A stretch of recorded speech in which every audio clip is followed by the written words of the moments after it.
ईमा अपने बेटे मैथ्यू, उसकी पार्टनर जेनी और अपनी बेटी सुजैन के साथ एक नए घर में शिफ्ट हुई। इस घर को जिस आदमी से खरीदा था वो इसे बेचकर भागने की जल्दी में था, इसलिए ये घर उन्हें सस्ते दामों में मिल गया। ईमा जैसे ही उस घर में घुसी, वो घर की छत को देखने लगी। उसके चेहरे को देखकर उसके परिवार वाले थोड़ा घबरा गए। थोड़ी देर बाद ईमा नॉर्मल हो गई। ये नया घर थोड़ा अजीब था। जेनी को ये बिल्कुल भी अच्छा नहीं लग रहा था। एक दिन जब वो शीशे के सामने बैठी थी तो उसने देखा कि उसके पीछे एक लड़की खड़ी थी। उसके बाल बहुत बुरी तरह से बिखरे हुए थे और भयानक नजरों से जेनी की तरफ देख रही थी। जेनी ने जैसे ही पीछे मुड़कर देखा तो वो लड़की वहां नहीं थी। जेनी को इस तरह के नज़ारे अक्सर देखने को मिला करते थे। कभी उसे एक छोटा बच्चा दिखाई देता जो अपना मुंह बड़ा कर खूब जोर से चिल्लाता, जिससे जेनी के कान फटने लगते। जेनी ने पता करना शुरू किया पहले घर में कौन रहता था। घर की अलमारी में उसे कुछ फोटो मिले जिसमें एक फैमिली फोटो थी।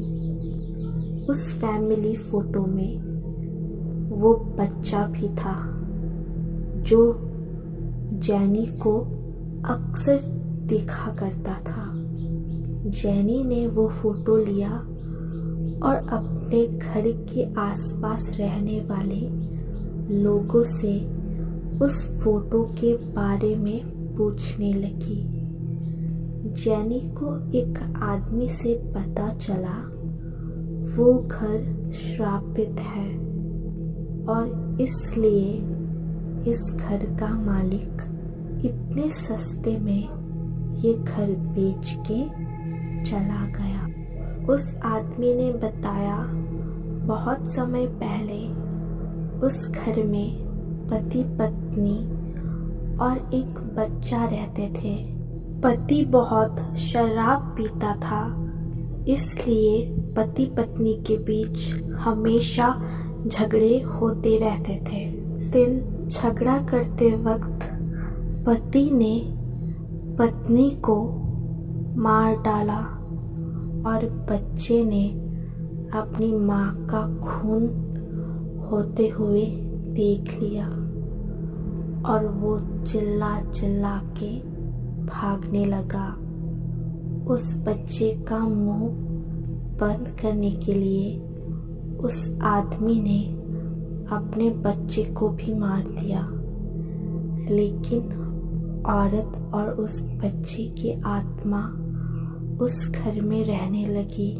पति कुछ दिन उस घर में रहने लगा, लेकिन उसकी पत्नी की आत्मा ने उसे मार डाला। इस तरह से पूरा परिवार उस घर में मारा गया। कहते हैं अब उस घर में उन तीनों की ही आत्मा रहती है और वो उस घर में रहने वाले सारे लोगों को मार देते हैं। ये सब सुनकर जेनी बहुत डर गई और भागते हुए अपने घर में गई, लेकिन वहाँ उसने देखा उसके घर में सारे लोग पहले से ही मर गए थे। उनकी लाशें जेनी की तरफ घूर रही थी। डर के मारे छत पे भागी, लेकिन वहाँ भी उसे बहुत सारी लाशें दिखाई दी। सारी लाशें उसकी तरफ बढ़ने लगी और जेनी उनसे दूर भागने लगी। जल्दबाजी में जेनी का पैर फिसल गया और वो नीचे रोड पर गिर गई और कार से टकराकर जेनी की मौत हो गई। मयंक एक मल्टीनेशनल कंपनी में ब्रांच मैनेजर का जॉब करता था। एक दिन मयंक को ऑफिस से घर जाने के लिए लेट हो गया था। सर्दी की मौसम होने के कारण रात भी जल्दी हो गई थी। ठंड भी बहुत शुरू हो चुकी थी। रास्ते में चलते चलते मयंक को अचानक एक आवाज सुनाई दी, रुक जाओ। मयंक वहीं पर ही रुक गया और पीछे मुड़ के देखा, लेकिन पीछे कोई भी नहीं था। फिर से वही आवाज सुनाई दी, सामने देखो। जैसे ही मयंक ने सामने देखा तो उसे जमीन पर कुछ चमकती हुई चीज दिखाई दी। मयंक दौड़ते हुए उस चीज के पास गया और देखा तो वो कोई साधारण चीज नहीं थी, बल्कि एक चमकता हुआ हीरा था। उसने वो हीरा अपने हाथ में ले लिया। उसकी चमक देखकर मयंक बहुत खुश हो गया, लेकिन मयंक को कहाँ पता था ये कोई साधारण हीरा नहीं, बल्कि एक मायावी हीरा है। अचानक उस हीरे में से आवाज आई, अगर तुम्हें और हीरे चाहिए तो इस जमीन को खोदो। इस जमीन के नीचे बहुत सारे हीरे हैं। मयंक खुश हो गया। उसने उस हीरे को अपनी जेब में डाला और जमीन खोदना शुरू किया। करीब 2 फीट खोद कम करने के बाद अचानक मयंक डर के मारे चिल्लाने लगा।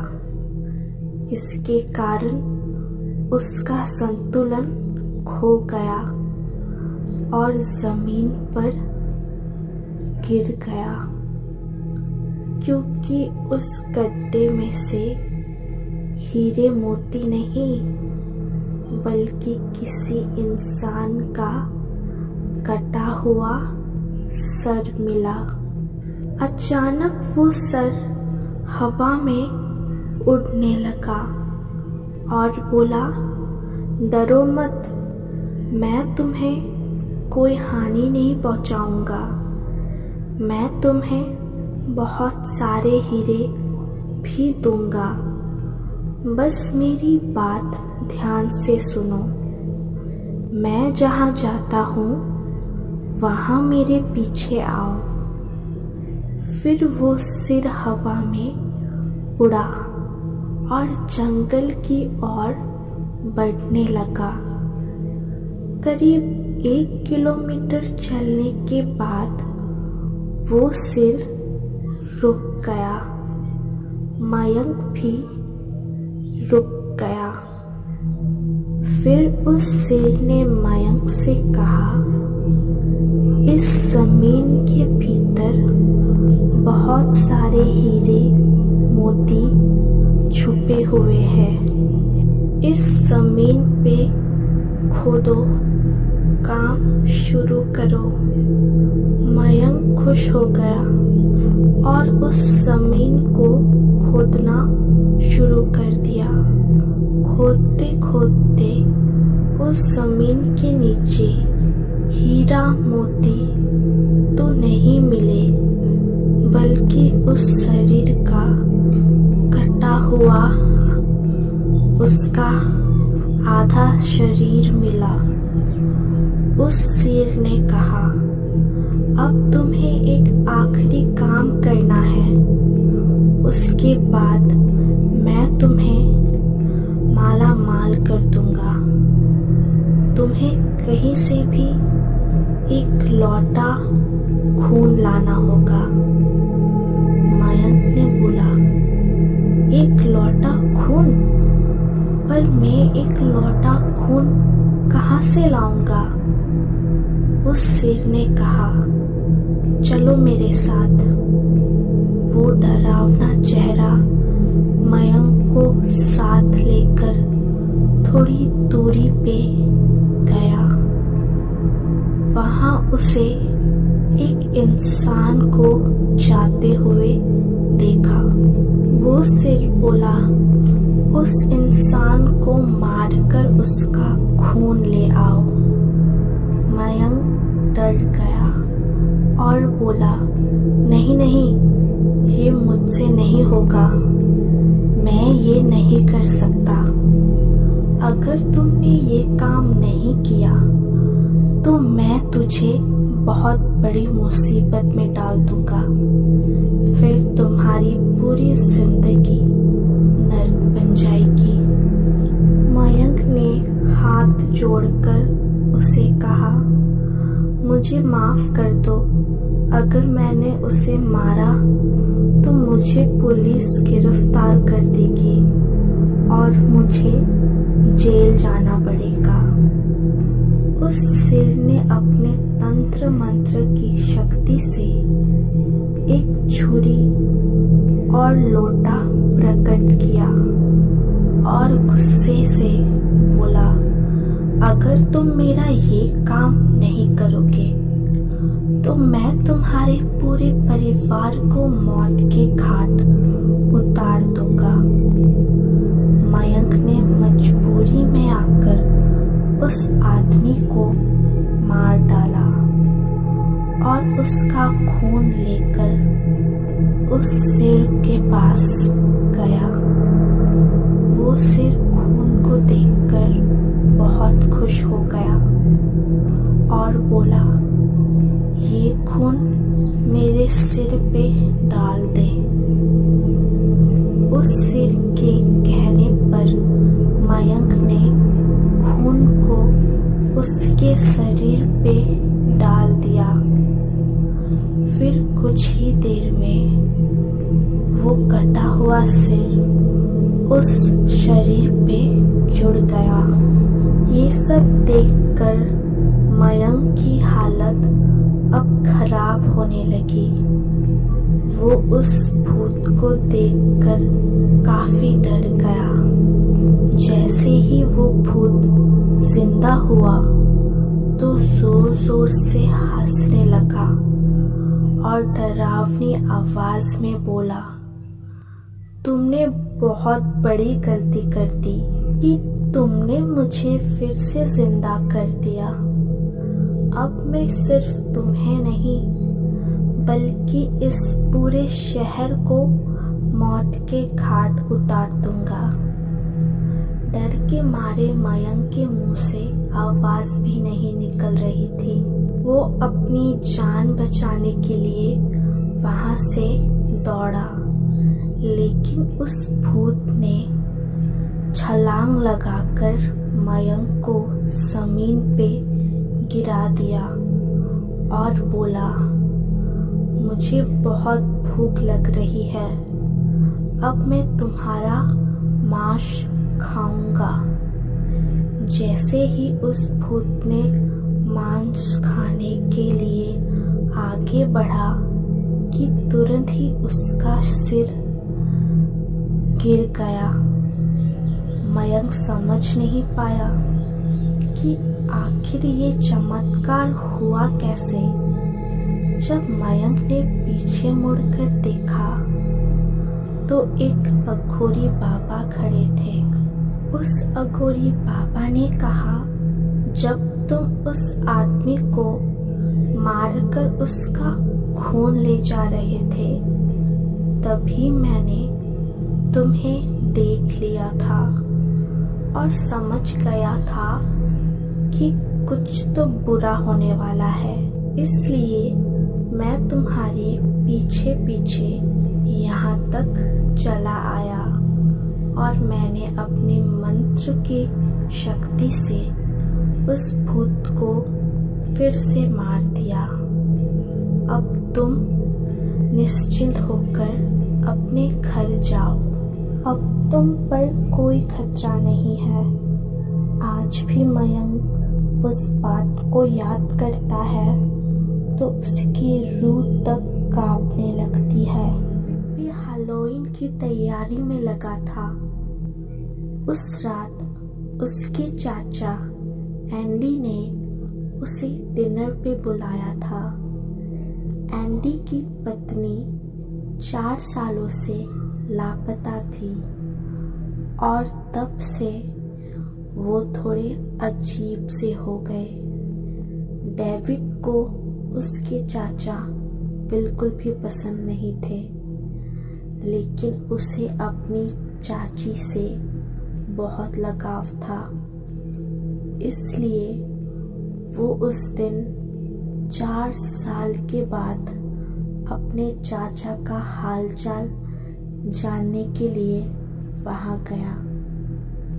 जब वो वहां पहुंचा तो अपने चाचा की हालत देख वो थोड़ा सहम गया। ऐसा लग रहा था कि वो सालों से नहीं सोए। पूरे घर में अंधेरा था। वहां सिर्फ एक बल्ब जल रहा था। डेविड को वहां कुछ ठीक सा नहीं लग रहा था। डेविड उनसे बैठ के बातें कर रहा था कि किचन से किसी की खाना बनाने की आवाज आई। ये सुन के उसे अपनी आंटी की याद आई। वो ऐसे ही उसके लिए खाना बनाती थी। उसने अपने चाचा से पूछा, क्या यहाँ कोई है क्या? उसके चाचा ने बोला, नहीं, यहाँ कोई और नहीं है। कुछ देर बाद जो एक बल्ब चल रहा था वो बंद होने लगा। उसके चाचा ये चेक करने जैसे ही अंदर गए वैसे ही डेविड को किसी ने आवाज लगाई, डेविड, तुमने आने में बहुत देर कर दी। मैंने तुम्हारा इंतजार किया। ये आवाज किसी और की नहीं, उसकी चाची की थी। डेविड बोला, चाची, क्या ये आप हो? उस बल्ब की लाइट में उसे कुछ धुंधला सा दिखा। उसकी चाची की आत्मा उसके सामने खड़ी थी।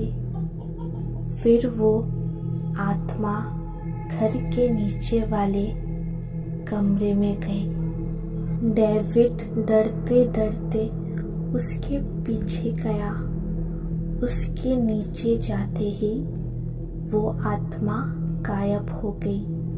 डेविड ने वहां भयानक नजारा देखा। तुरंत ही पुलिस को फोन किया। उसने वहां देखा शैतान की एक मूर्ति है। उसके आगे 4 लोगों की सड़ी हुई लाश पड़ी है। कुछ ही देर में उसे चक्कर आने लगे। वो बेहोश होकर गिर पड़ा। जब उसकी आंखें खुली, उसने देखा उसके चाचा ने उसे बांध कर रखा हुआ था और वो शैतान की मूर्ति का पूजा कर रहा था। तभी डेविड को ऐसा लगने लगा उसकी जिंदगी का शायद ये आखिरी दिन होगा। तभी पुलिस ने उसे आगे बचा लिया और उसके चाचा एंडी को गिरफ्तार कर लिया। इन्वेस्टिगेशन में मालूम हुआ उन 4 लाशों में से एक लाश उनकी पत्नी की थी और बाकी 3 उस शहर से गायब हुए लोगों की। डेविड भी आज शायद जिंदा नहीं होता अगर उसकी चाची की आत्मा ना आती। डेविड ने उन 4 लाशों को सही तरीके से दफन किया। तब से वो हर हैलोवीन का दिन पब्लिक सर्विस करके बिताता है।